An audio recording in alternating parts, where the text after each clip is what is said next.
গোলবারের নিচে দাঁড়িয়ে একসময় তার হাতজোড়া ছিল বাংলাদেশের শেষ ভরসা। সেই অতন্ত্র প্রহরী আজ পুরো দেশের ক্রীড়াঙ্গনের সর্বোচ্চ অভিভাবক। তিনি আর কেউ নন, আমাদের জাতীয় ফুটবল দলের সাবেক অধিনায়ক এবং মাঠ ও রাজনীতির অপ্রতিদ্বন্দ্বী সেনানী আমিনুল হক। টেকনোক্রেট কোটায় যুব ও ক্রীড়া প্রতিমন্ত্রীর দায়িত্ব গ্রহণের মাধ্যমে তিনি শুরু করেছেন তার জীবনের সবচেয়ে গুরুত্বপূর্ণ ইনিংস। আমিনুলের জীবনের গল্পটা শুরু হয়েছিল ভোলার এক মধ্যবিত্ত পরিবারে, কিন্তু তার রাজনীতির পাঠ শুরু হয় মাঠের লড়াই শেষ করার পর। ফুটবল থেকে অবসর নিয়ে তিনি বেছে নেন বাংলাদেশের মূলধারার রাজনীতি, যোগ দেন বিএনপিতে। তবে রাজনীতি তার জন্য ফুটবলের সবুজ ঘাসের মতো মসৃণ ছিল না। বিগত সরকারের আমলে তাকে শিকার হতে হয়েছে চরম রাজনৈতিক প্রতিহিংসার, থাকতে হয়েছে জেল, সহ্য করতে হয়েছে নির্যাতন আর হয়রানি। কিন্তু দমে যাননি তিনি। রাজপথের প্রতিটি আন্দোলনে তিনি ছিলেন সামনের সারিতে। ত্রয়োদশ জাতীয় সংসদ নির্বাচনে ঢাকা ১৬ আসনে অত্যন্ত স্বল্প ব্যবধানে হারলেও তার রাজনৈতিক ত্যাগ এবং ক্রীড়াঙ্গনের প্রতি অগাধ পাণ্ডিত্য বিবেচনা করেই নতুন সরকার দেশের ক্রীড়ার ভার তুলে দিয়েছে তার নির্ভরযোগ্য হাতে। তবে রাজনীতির এ ঝড়ো ইনিংসের অনেক আগেই আমিনুল নিজেকে চিনিয়েছিলেন ফুটবলের জাদুকর হিসেবে। বড় ভাই মইনুল হকের হাত ধরে ফুটবলের প্রেমে পড়া তার। পাইওনিয়ার লিগে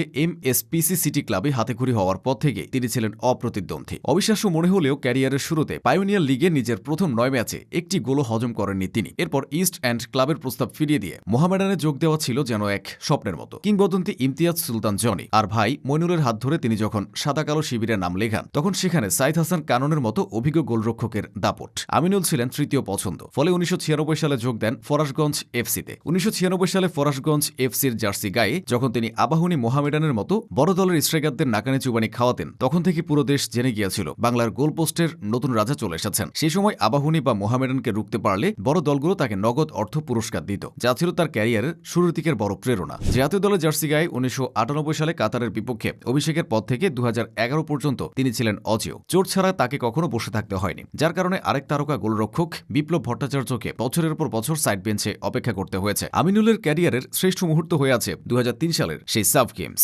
ঢাকার মাটিতে মালদ্বীপের বিপক্ষে টাই ব্রেকারে আমিনুল যখন দ্বিতীয় শটটি রুখে দিলেন, বঙ্গবন্ধু জাতীয় স্টেডিয়ামের গ্যালারি যেন আগ্নেয়গিরির মতো ফেটে পড়েছিল। সেই সাফ জয় আজও এদেশের ফুটবলের শ্রেষ্ঠ অর্জন। এরপর ২০১০ সালে এ গেমসেও তার নেতৃত্বে বাংলাদেশ সোনা জেতে, যেখানে পুরো টুর্নামেন্টে তিনি একটি গোলও খাননি, যা ফুটবল ইতিহাসে এক বিরল কীর্তি। আন্তর্জাতিক মহলেও আমিনুলের লড়াকু মনোভাব ছিল প্রশংসিত। ২০০১ সালের বিশ্বকাপ বাছাইয়ে সৌদি আরবের বিপক্ষে তার গোল বাঁচানোর লড়াই কিংবা ভিয়েতনামের সাথে ড্র, সবখানে আমিনুল ছিলেন অনন্য। তার প্রতিভা দেখে কাতারের আল হিলাল ক্লাব তাকে নিতে চেয়েছিল। এমনকি অস্ট্রিয়ান কোচ জর্জ কোটান মনে করতেন আমিনুল ইউরোপের বড় লিগে খেলার যোগ্য। তবে আমিনুলের ক্যারিয়ার কেবল মাঠের বিরতে সীমাবদ্ধ ছিল না, তা ছিল সিনেমার গল্পের চেয়েও নাটকীয়। ২০০০ আর ২০০৩ সালের দলবদলে তাকে নিয়ে আবাহনী আর মুক্তিযোদ্ধার মধ্যে যে যুদ্ধ শুরু হয়েছিল, তা আজও ক্রীড়াঙ্গনের লোকগাথা। এমনকি তাকে মুক্তিযোদ্ধা ক্লাব অপহরণ করে ১২ দিন লুকিয়ে রাখে। ২০০৩ সালের ১১ সেপ্টেম্বর তার ভাই মইনুল হক যখন আবাহনী ক্লাবের বিরুদ্ধে অপহরণের মামলা করেন, তখন পুলিশি অভিযানেও তাকে খুঁজে পাওয়া যায়নি। পরদিন হঠাৎ মুক্তিযোদ্ধা সংসদের অফিসে উদয় হয়ে আমিনুল দাবি করেন বন্দুকের মুখে তাকে তুলে নেওয়া হয়েছিল এবং তিনি মোহাম্মদপুরের এক বাড়ির দোতলার ব্যালকনি থেকে লাফ দিয়ে পালিয়ে এসেছেন। তার সেই গ্রেট এসকেপ আজও দেশের ফুটবল ইতিহাসের সবচেয়ে রোমাঞ্চকর ঘটনাগুলোর একটি। মাঠে সেই অতন্ত্র প্রহরী আজ প্রশাসনের সর্বোচ্চ চেয়ারে। ভক্তদের প্রত্যাশা, গোলপোস্টের নিচে যেমন তিনি কোনো বলকে জালে ঢুকতে দেননি, তেমনি দেশের ক্রীড়াঙ্গনেও তিনি কোনো দুর্নীতির গোল হতে দেবেন না।